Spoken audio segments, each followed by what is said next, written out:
Hey, how's it going, PaizoCon?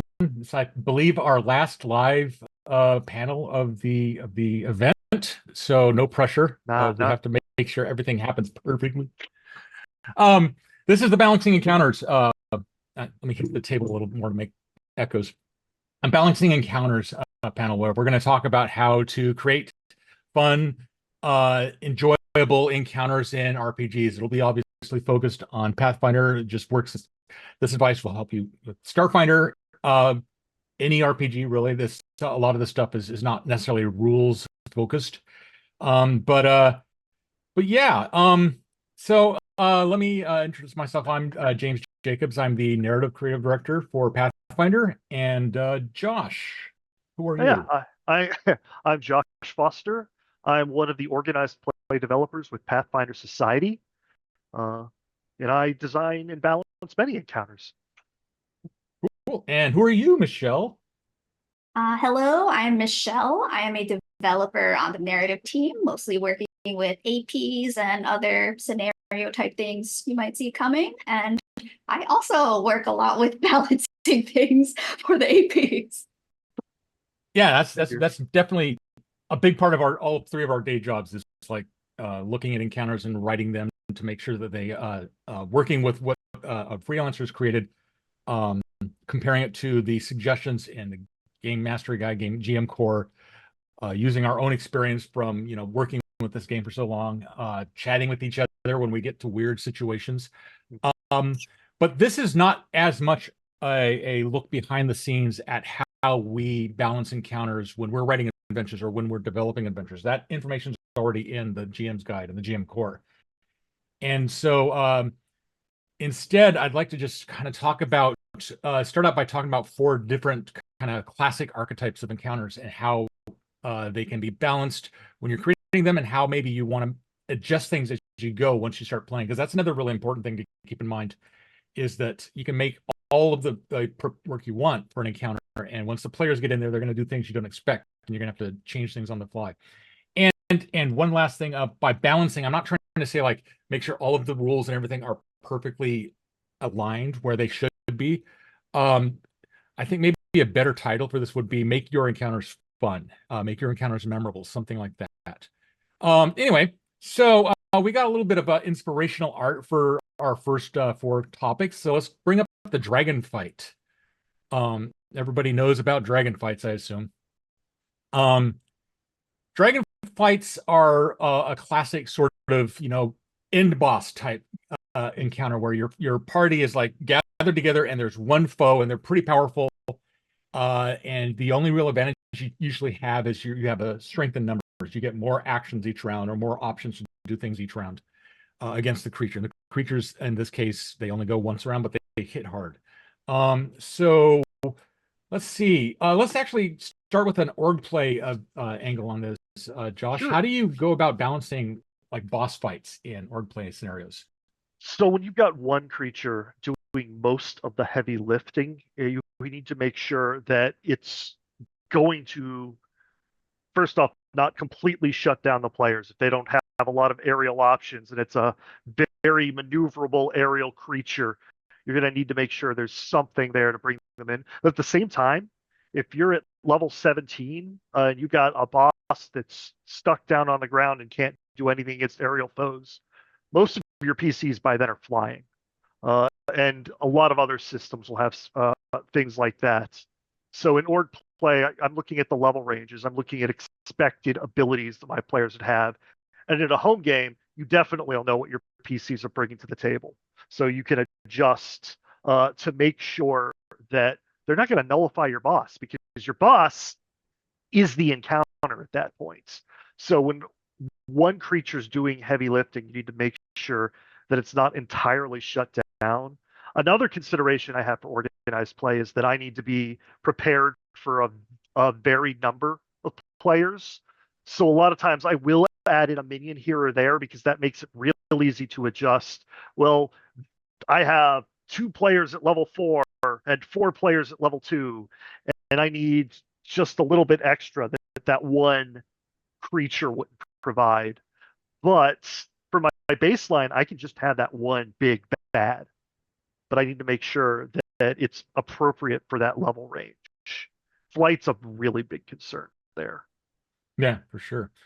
What about like I'll throw this one over toward Michelle. What about like how do you make boss encounters? Do you have any tips or techniques to make boss encounters memorable and fun in a ways that not so much as like balancing the encounters, but making them stand out and like maybe even like not so much like when you're writing them beforehand, but maybe even when you're in game making things happen.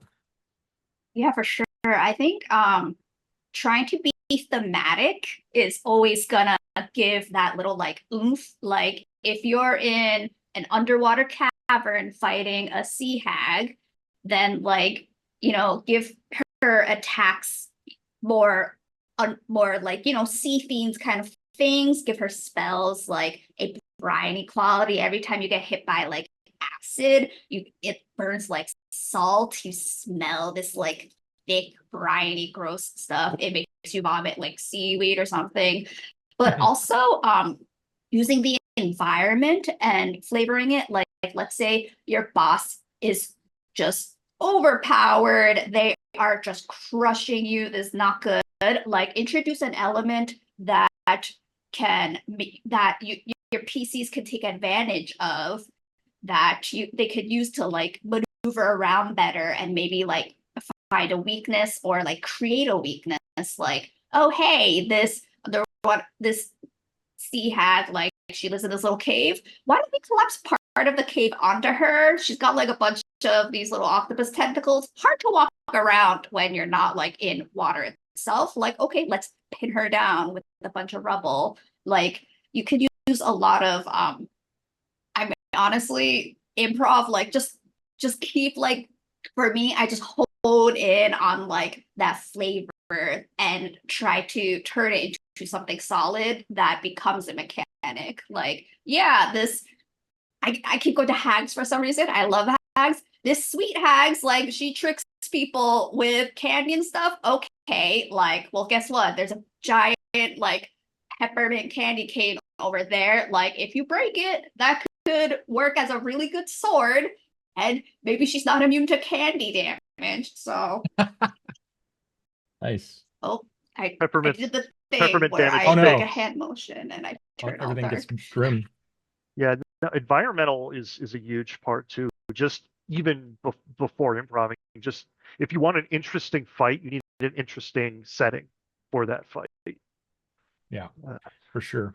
Another thing too to keep in mind, especially when you're doing like a big climatic boss fight and stuff like that, is if it looks like the players are gonna, get wiped out, you can always have the boss capture them alive. And there's the whole trope of like escape from prison or escape from being captured. That whole storyline is really fun to play out, but it's not satisfying to tell the player characters, all right, you were walking down the road and you got jumped and now you're in prison, you have to escape. If it happens organically like that, you can salvage what could have been everybody getting killed and just segueing into a new type of adventure encounter. One thing I really want to also point out, especially when you're working with Pathfinder Second Edition, the categories of encounters: trivial, moderate, severe, extreme, low. All of those. There's 5 different levels. If you're using an encounter with a single creature, you're going to want to shift down one. So, like, if you want to have what is a low, or if you want to have a moderate threat facing the party, and you got one creature, you want to drop that down to a low threat, because creatures that are, the math in Pathfinder is really, really tight. And while you will have, in theory, a single target is maybe worth about the same amount of experience points as a couple of lower level ones or a whole swarm of 8 or so, they're going to hit so hard that it's going to make things, less fun. And so by being a little more careful about that and not putting too many, single threat, moderate, or severe encounters into your adventures, that's really helpful. That's something I know that when we were working on Age of Ashes, we didn't understand that level of subtlety in the way the encounters were built. So we put a lot of really tough encounters in Age of Ashes and made it more deadly than we intended. So that's something to really keep in track of. When it says severe, it means severe. It doesn't mean just put this in at the end of the session or something like that. I almost think that, part of the word choice may have been, so for me at least, when I see moderate, it's like that should be happening all the time. That's medium, but moderate is actually not an encounter you want to do every single time, because that's a pretty challenging fight. Yeah, it's a threat. Yeah. Uh, So that was actually, I saw a question sort of about that pop up in the chat. If you have questions, throw them in there, and we'll have time after we are talking about this to answer more. You have something to say? Yeah, more? that actually reminded me of something I was doing in development recently. Mhm. Is I saw a something scaled for very low level players, 1 to 2, that had an area breath weapon, and if the players rolled poorly, they could lose initiative and then lose the fight. And so I Mhm. toned down that damage, even though the GM core might say for that level of monster that it was appropriate. But like you said, you want to walk it back down Right. from what you would normally expect there, Yeah. because you don't want the players to lose initiative, lose the fight, and never get to do anything except fail a saving throw. So with area damage especially, look at your player totals, hit points, look at how much the monster could do on an average roll, and think, okay, maybe I should take a dice off of that. Yeah. All right. The second type of encounter that I wanted to talk about is hazards, traps. The classic, you're going down the hall, all of a sudden the floor opens underneath you and you drop into a pit full of spikes. And that's a classic. Here we see a bunch of the iconics like stepping on pressure plates and getting attacked by pendulums and stuff like that. Traps are a classic in encounters and adventures because they're just fun. I mean, I think probably people grew up watching things like really Raiders of the Lost Ark, which is filled with traps, and that came out at about the high point of the role-playing games growing up, even. And so you see traps showing up a lot of times, but traps, haunts, and hazards are tricky because they don't often have an obvious way to solve them. So going back to org play, Josh, what is your philosophy on using traps and hazards and haunts in It, a scenario? it needs to be part of the story. Like if we're talking about not just balance in terms of the numbers, which the GM core can kind of tell you, although for low level, I'm going to walk that down a step too. Mhm. But it needs to have a reason to be there. Why would they trap this corridor if all it's doing is wasting 10 minutes of the party's time while they make medicine checks? Well, they're not going to remember that. That's not going to be interesting. But if it alerts a guard and now the future encounters a little bit harder, or provides or does something that sticks with the party, well, now they're looking out for these things. Yeah. So I like effects that persist rather than just one big boom and you're done, or changes the terrain in such a way that alters future obstacles. Like maybe it wasn't set as a trap, but the floor is really weak, and now you have to get around this weakened floor. And if you fall through, now you've got a water hazard underneath that you have to deal with. And so that adds to the story rather than just taking up time. Yeah. Michelle, doing traps and hazards and stuff like that in published adventures. What is do you have any advice on like how to, I guess what I'm getting at is, Josh, you'd mentioned something about like the environment. What is a good way to like kind of key in the players as to the fact that they're going to have to get ready to deal with traps or something like that? And I guess the side of that is like, what happens if you don't have the type of player in a group that can handle a trap? Like if there's no rogue or there's no cleric to fight against a hunt or something like that. Yeah, I think it's always good to lay down some kind of clues. A lot of times it's going to be environmental, like perception checks, or just noticing things are a little different, or some hints beforehand, or people you've run into. But sometimes you do just have a pit trap that's just there, and if you're not paying attention, you're going to fall in. And yeah, the one thing with hazards is that they tend to be very specific about how you disable them. And if you don't have someone in the party who can disable them correctly, well, then GM, it is your job to come up with something that makes sense for your party. So, okay, you don't have a rogue, you don't have someone who can undo this extremely complicated lock. Okay, well, who in your party might be able to deal with that? Do you have an alchemist who could maybe whip up something acidic to like melt through it? Do you have a fighter who is just really, really good with their hammer and could very carefully bonk it correctly? And you just want to try to keep, you want it to make sense, but at the same time, you don't want it to be impossible. Like, oh no, your party can't do this. I guess you're just gonna stay here and die in this little pit thing because you can't get out. Like, that's not fun, you know? Sure, that might be the rules, but if the rules are here to be a scaffolding for your fun, and if the scaffolding is not working for you, then you switch out some of the boards for a board that will better support your game. So if you, and hopefully you've looked at the rules for this hazard in advance. So if it's like, oh, I definitely don't have anyone in the party who can deal with this, just take a few minutes, think about what can they do with that, or you can look at also other hazards that might have different ways of addressing something somewhat similar and just steal from that. Yeah, or make the DC super low. That's true. That's like a last minute. It's better to make it thematic for your party, but if you're panicking, just make the DC really low. And sometimes, as long as it's not going to be fatal, if they can't get around it, maybe they have to set it off. Maybe that's part of the story is, well, we're going to have to alert the guards. There's an alarm here. We can't disable it. So we're going to have to go fast. And that can make an interesting story.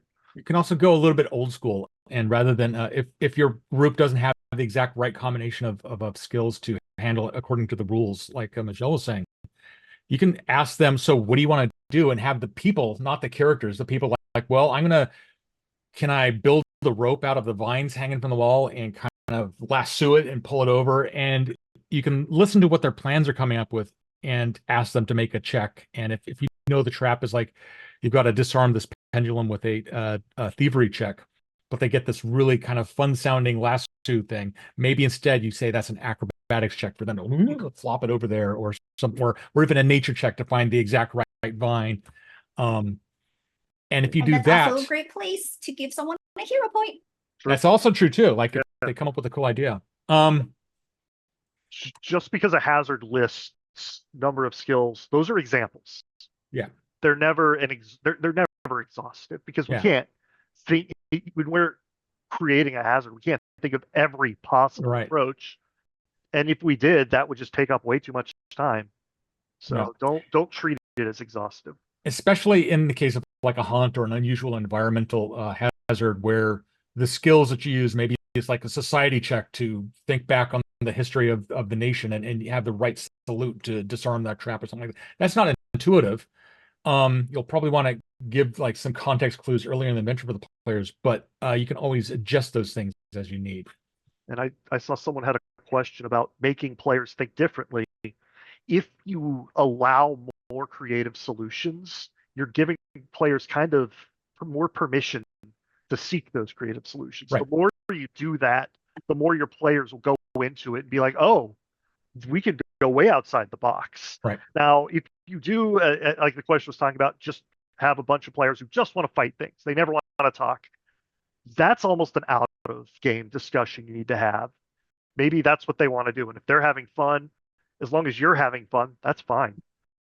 But if you want them to take another approach, you might need to step outside of the game and say, hey, I like to have a bit of something else other than fighting monsters. But if you're allowing different approaches, I think you'll often see different approaches show up more. Yeah, Michelle? I just wanted to add real quick that there may be times where it's just not possible for the PCs to get past the hazard. And if it makes sense, that's okay. Like, maybe this door is magic and you absolutely must have this nefarious cult's password to get by it. Like that, maybe you can try, if they're insistent, you can give them a really high like Arcana check to trick it. But like, sometimes they can't get through a thing, and the challenge is to figure out a different way around it, or to get caught by the bad guys. Yeah. Speaking of bad guys, speaking of if your players just want to fight, there's all sorts of different types of fights you can have in an adventure. We talked earlier about boss fights, and there's, the standard, like there's a giant spider, kill it. But there are certain types of fights. I don't want to call them trick fights, but they're just highly themed. The classic, I think, would be, the horde of undead. So if you have like this big, undead fights going on, you see here some iconics, and they lucked out. They've got a cleric in their group this time. So this undead fight is maybe going to be a bit easier because you got somebody that can blast these undead. But it's less of a problem in second edition Pathfinder. In first edition, for example, if you had like a swarm of shadows and you had a cleric in the party, they could just nuke that whole thing with a couple of blasts of positive energy. But if you had a party of rogues who generally don't stat their strength, a group of shadows could take out a party that's 10 levels higher than them because they're making touch attacks and drain strength, and you can't really do much damage to them. So let's actually put this on its head a little bit. Do either of you have like, apart from the undead horde, do you have like kind of trick or themed fights that would fall into this category? One I have just off the top of my head to give you a little bit chance to think it over is the sort of like the construct fight where the construct has a weakness. It's super hard to hurt, but if you know that you can like get around behind it and pop this plate off its back, it'll expose its inner workings, and you can throw water in there, and it's an easy fight. Do you have any examples of these things, Josh? Sure. In one of the Pathfinder scenarios I developed I guess it's still the current season, 502, the Blackwood Disappearance. There's a sort of planar rift at the end that's statted out like a complex hazard, and they have a magic item that was handed to them that can actually be used to sort of steal energy from this. So rather than spending actions fighting the elementals that are swarming out from this planar rift, they can spend actions trying to steal that energy's charges and defeats the encounter that way. So giving the players a special tool like that, it's similar to like a weak spot on a boss, but it's a little more on the player side. And what I do that is with an action spend. You could spend your actions with your normal tactics, or you can do this new tactic with a bespoke action I've given you that might be a more efficient way of beating the encounter. But if you fail your check or whatever, you've made no progress whatsoever. I don't think I have any particular go-tos, but I really like when encounters have like you have a combat situation, but there's also things around that are like you have multiple missions at the same time. So the party is split trying to do things together. There are two actual plays that I think are really good at this. Not Another D&D Podcast and High Rollers. They're both of those. The GMs are amazing at really setting up scenarios where there are multiple objectives, and like once one or two of these objectives are fulfilled, it drastically changes how combat flows. So you want to get these done. So you got some people who are fighting this person, other people who are running around trying to like destroy these crystals that are powering the bad guy. Like it's so good. It's so good. No, that's a good point. Not every combat or encounter has to be about combat, and having these side tricks where you're like, there's maybe a horde of undead coming at you and you can't defeat them, but the whole point of this encounter, you don't have to balance that undead fight. You just have to balance almost treating it like a hazard or something like that, where you have to make these acrobatics checks to jump over this rolling logs or whatever, or to pull the chain that drops all this boulders down on the advancing army, stuff like that. You can set those things up in a way that especially if you know your players and you know their sort of habits on things that they do, you can reward them for paying attention, I guess, by building these things in and having them facing an encounter that might feel too tough, but if they do these side quests or different tactics, they can make tough encounters suddenly super easy. But not everything has to be a fight, or not everything has to be a hazard. Not every encounter has to, threaten your player character with 0 hit points. Sometimes the worst thing that can happen to your characters is they could become embarrassed, or they could become, mocked, or they could, lose all their money in some, scheme that they get taken for. We got this completely trustworthy Lepidstadt wizard, for example, here. Yeah. The type of guy that Nothing suspicious. It's a woman. Yeah, Yeah. she would certainly, she looks trustworthy. Yeah, She's nothing like, what? suspicious. Can you guide my little flappy homunculi babies over to the tavern and get me a drink? I'm thirsty, and she's certainly not up to no good. But anyway, what I'm getting to is social encounters, and these are, I'm starting to really love designing these things using rules like victory points and influence system and research and all that stuff. But there's not a lot of, it's not as tightly structured on how to build these encounters. Josh, what are your, I guess, your top, I'm going to ask both of you, what are your top tip to make a social encounter fun? Don't leave it all up to the charisma character. Maybe maybe our wizard is real academic and they want to talk shop, or the captain of the guard just wants to arm wrestle, and athletics is the way to their hearts. If you only leave it up to the charisma character, you have what I call the hacker problem, where other systems that have really, really, really in-depth, nuanced hacker rules, that the hacker goes off with the GM for 2 hours and does the hack, and everyone else at the table sits around and eats pizza. Yeah. That's boring. Yeah. I have been that hacker. I feel bad.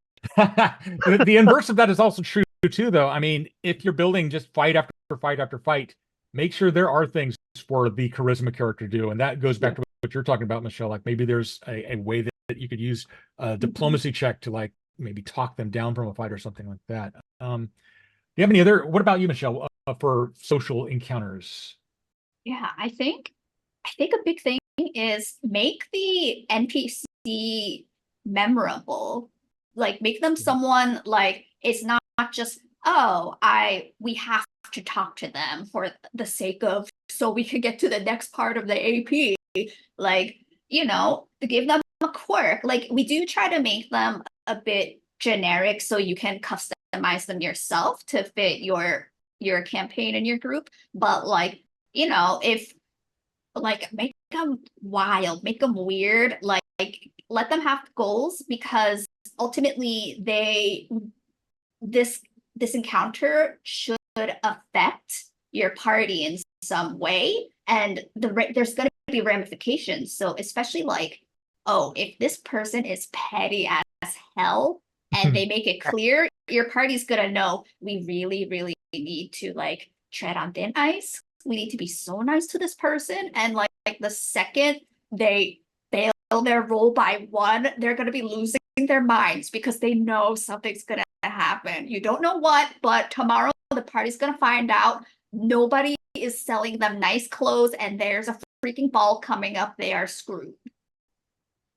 You stole my idea. Actually, I was going to talk about that myself.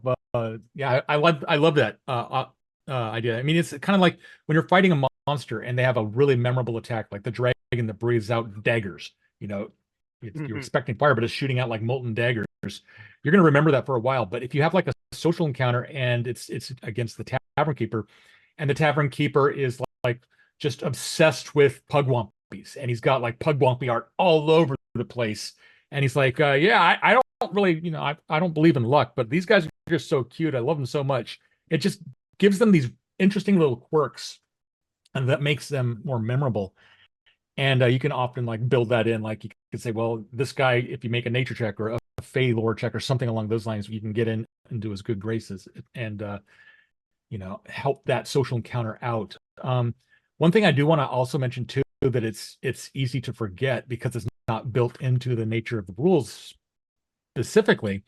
You want to give out rewards, experience points, and treasure and stuff like that for social encounters. If they do well, let the player characters know. All right, you finished that complicated feast scene. You get 120 experience points for the party for that, and the butler was so happy that you made their life more bearable by helping out in the kitchen.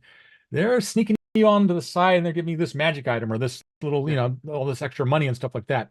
If you write it out on a page and you've got like the social encounter covers like 4 pages of text, you need to make sure that the impact of that 4 pages in your game is the same as 4 pages of multiple combats.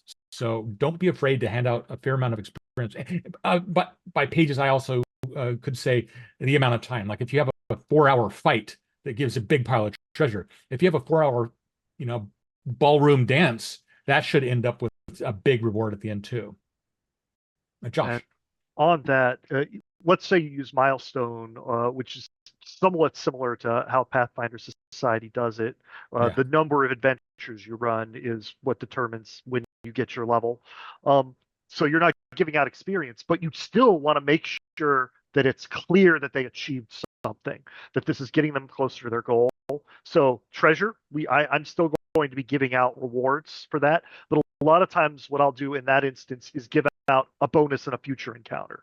Maybe they've gotten now some cheap gossip about one of the guards just sort of lazy, and so they get a little initiative bonus because they know that okay, we can get a fast one on that guard in a combat that's going to happen. So even if experience isn't what's motivating your table, or you're using a system that doesn't use experience points, something like that, you can give other little bonuses that make it clear you knocked this one out of the park.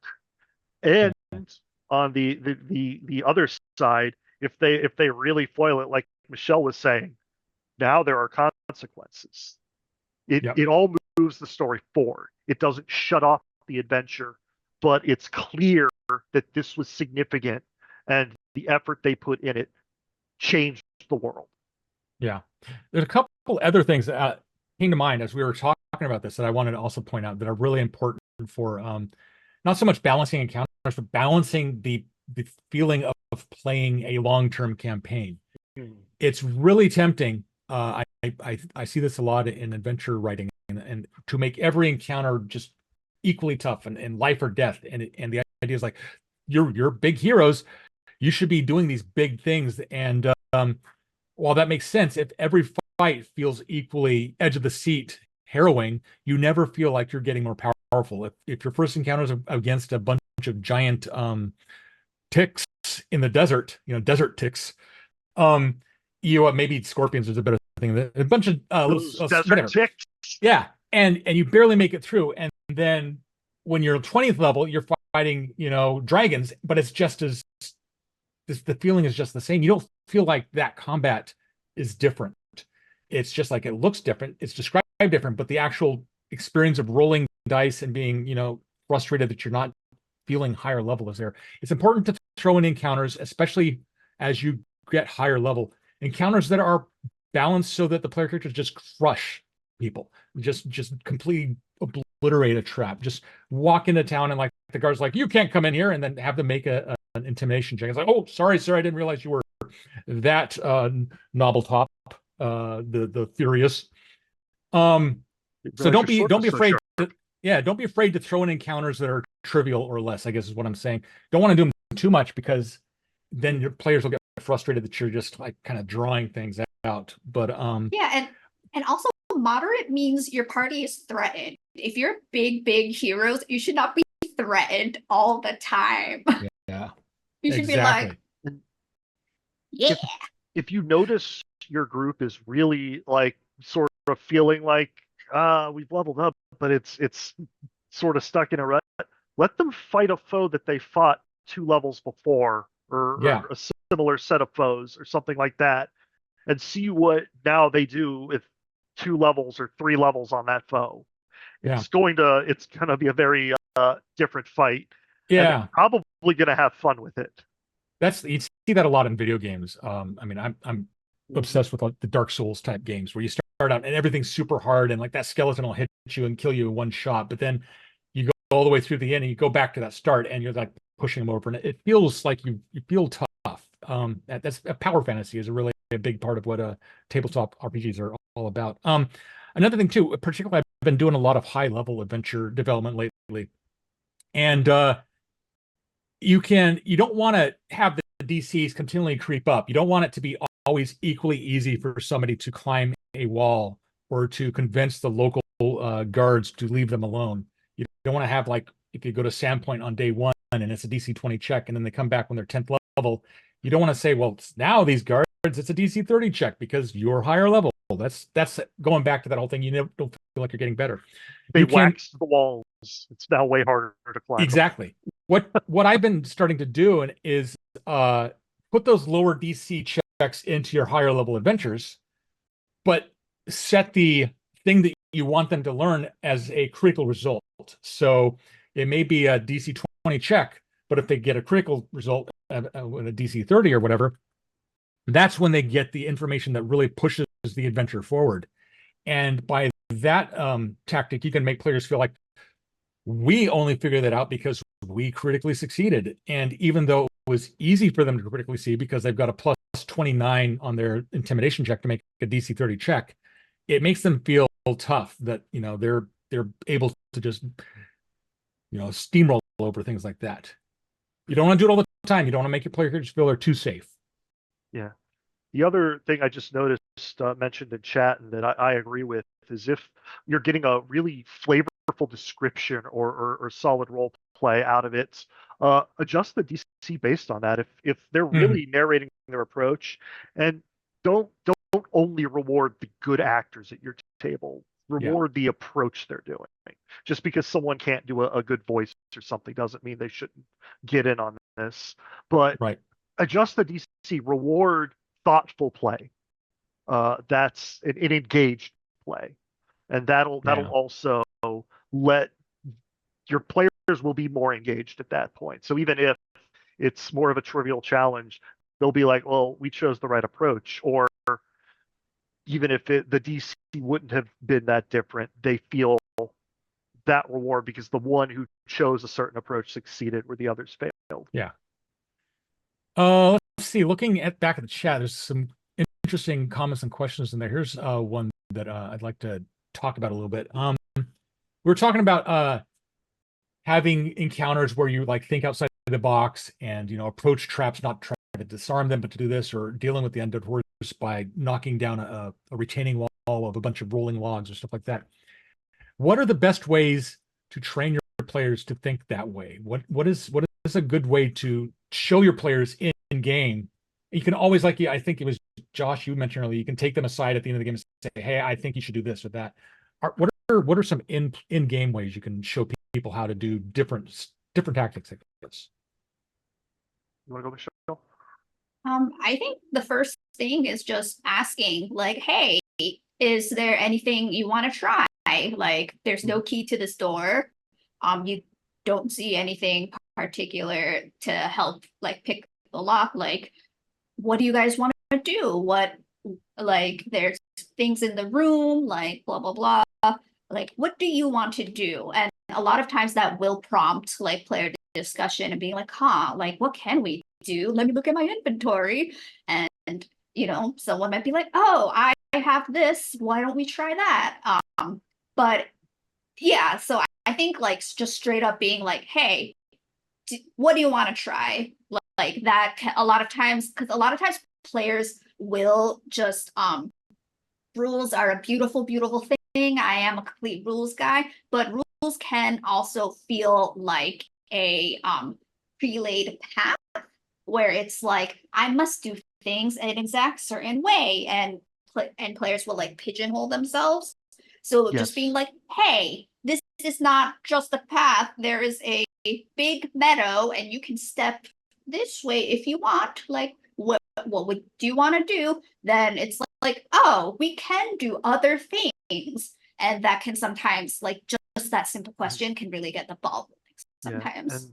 And on that note, when you talk, like Michelle was saying, don't just phrase it in who has thievery, who has arcana. It's what do you want to do? If you ask for a skill, they'll give you a skill. If you ask what they want to do, they'll tell you what they want to do. And the more you sort of narrate things outside the strict language of rules, because the rules are just a stand-in for what's really happening. The wizard isn't being, let me make an arcana check. The wizard is like, I think I read back in this tome that's what's really happening, and that's sort of what you want to eke out. You could have an NPC take a non-standard approach and demonstrate, oh, there are ways that this world will react outside of like this very, very strict system. And That was something I was just going to mention too. Is you can show the player characters what to do, and having NPCs that are accompanying the party, be it a guide or a prisoner or something like that, or even a monster, have them try something that you know is what the player character should be doing to solve the encounter. Have this NPC try it and just fail miserably, and by doing that, the player character is like, oh, he tried to open this trap door remotely by pulling on that lever.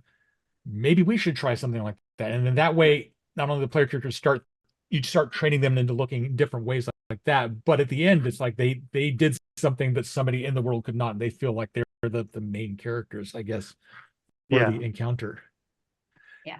I think going as I think Powered by the Apocalypse might have coined this phrase, but going fiction first. Try not to talk too much mechanics, like unless your group is super into that. Like some people, it is really about the numbers, about the mechanics, and that's amazing for them. But if you as a GM are not as interested, try to go fiction first, and like kind of like when you talk to your players, don't be asking for like, oh, like this is a DC this like roll blah blah blah. Be like, okay, like what are you trying to do here? Or like, do you want to try to climb this? Do you want to try to burn down this house? Like blah blah blah. Like when you talk about it more narratively, it helps players to also think more narratively, and then you go, okay, for that you're gonna roll this. Yeah, you're setting the tone as GM, so your players will sort of follow what you're doing. So the more you engage in, if that's what you want out of your table, you have to lead with that. Yeah. So another comment popped up a while back about the action economy, like how many actions are the players getting versus how many actions the NPCs are getting. That's another way to balance it. And if you have like 4 players and 4 creatures, even though those 4 creatures generally go at the same time on initiative count, there's a balance there, and that can make things, having more things to interact with an encounter is generally a better encounter in a combat, because if there's only one creature, the player character is all focused in that one way, and it can get a little bit one note. But if you have things going all over the place, multiple foes, multiple different kinds of foes, there's a lot more engagement. But that also said, you could make just 1, 2, 3 attacks around. That third attack is probably going to miss. It's sort of a Hail Mary, maybe I'll crit. What are some ways that you could use that third action in a round to help balance out an encounter? So one thing, if your creature has some bespoke actions, check that out and consider adding one if it's not too unbalancing, to be a special movement type or a movement that does something else. Forcing players to move and engage changes the battlefield, moves it. Reactive strike isn't on everyone, so battlefield movement should be more of an option. And smart PCs often will use their last action to step back away from a monster so that they have to move up. Because a lot of times your monsters are more expendable, so they might just attack 3 times and go for that Hail Mary 20. Yeah. So look at the action spend and see if there are interesting things to do to keep the combat dynamic, so it's not just the PCs spread around the monster in the flower of death so that everyone is flanking with everyone else, and then we roll dice until one side is done. The more you can avoid that, the more memorable your fight will be. Yeah. I think Uh, like I think really the strength in Pathfinder is that like the mechanics really emphasize teamwork, in my opinion. Like your party should really be understanding how each other work and working in a way, like trying to be cohesive and together. But why can't the bad guys do that too? Why can't they have a little ability that says, oh, hey, if 2 of us are attacking the same person, even if we're not technically flanking, we get that benefit. Or if we're back to back, we cannot be flanked no matter what. Like, then, oh, you got to think a little smarter. You got to think a little harder because these bad guys are also have the power of friendship. Yeah. And Usually. we're not relying. You're not relying on specific class feats or whatever to build your monsters or your enemies. So create a bespoke ability, a new technique that the PCs don't have access to. That's fine. You can do that. The same way that just because the PCs can do it, maybe that's something that the enemy can't get access to. They don't have to be carbon copies. One thing I do want to also mention as we're starting to run out of time, I have a curveball I want to throw people that came up in the audience too in a minute. But first, I wanted to also mention that there's the idea of the Deus Ex Machina, where everything's going bad and then suddenly Elminster or Raceland or whatever, the big famous Drizzt comes in and saves the day. That's not very satisfying to player characters to have an NPC come in and save them when things go bad. But sometimes that can save a campaign from an unexpected disaster. And the way you want to handle that is to kind of give yourself GM insurance, I guess is what I call it. Earlier in the campaign or an adventure, they could rescue someone, or they could meet somebody and do really well on a social encounter or something like that. They make allies and friends along the way. And as that goes, keep an eye out for one that is like, well, that they don't know that, but that is, a powerful angel in disguise that is exiled into the goal area, and maybe that character has like kind of is now watching over them like a literal guardian angel. And then if you get to a place where everything is like, I don't want this campaign to end, even though they just rolled poorly and I rolled great.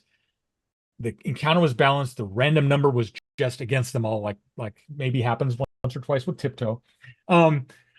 You can then have that insurance, that NPC that they saved earlier, show up and write in and save the day. And that done correctly makes it feel like the player is like, we would have lost had we not gone out of our way to save this NPC 3 adventures ago, and now they're coming back to save us. You don't want to do that too often. Once you use that insurance, you kind of are done with it. But that can be a great way to kind of give the PCs, I guess, a retroactive reward for doing something above and beyond earlier in the campaign.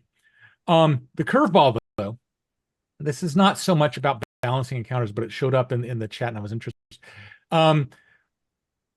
Somebody asked for advice about Starfinder 2nd edition map makers, in particular, like making a map of a solar system and creating side plans for people to explore. My initial reaction to this is less about balancing encounters and more about world building, which is maybe a cool seminar for us to look at maybe for next year. But my advice there is to use as much as possible from the real world and make the changes specifically rather than globally. So in a case, if you're making a solar system for a Starfinder game, make that solar system obviously a carbon copy of our solar system, but replace one of the planets with something strange. That way you can use real world information to make your job easier from the start. I mean, that's why Galarian is the same size as Earth. That's why it has 1 moon, not 2. do either of you have a quick last minute advice for how to create a solar system for a bunch of planets? Yeah, it's so Well, similar. NASA. I'll let you go, Michelle. I've been talking a lot. NASA. Go Yeah. to NASA's website, look up all the satellite images, look up all these weird planets that we will never ever get to, no matter what Elon Musk says, or these like these stars that are being discovered, all this weird stuff. Look at those, think, who the heck could live in this place? Bam. That's what you got. Yeah, there's a lot of really, really cool exoplanet stuff going on right now. Use that. Hot Jupiters, that's real cool. Gas giants close into your star. And you have this sort of, and anyone who's sort of vaguely aware of sci-fi will recognize like a gas giant. They might not like know its composition or the difference between like Jupiter and Neptune, gas giant versus ice giant.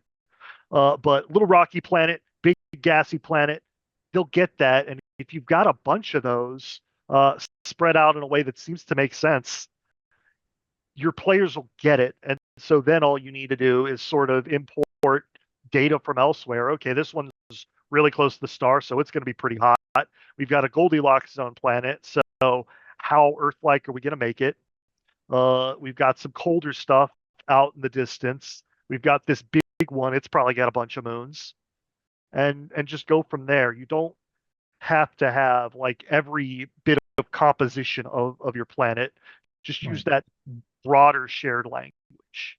Yeah, and not even just going to NASA or like that sort of thing. Go to TV shows. People have been saying like Yeah. Expanse or something like that. Go to Starfinder. We've got a lot of content in Starfinder that shows different planets and stuff like that.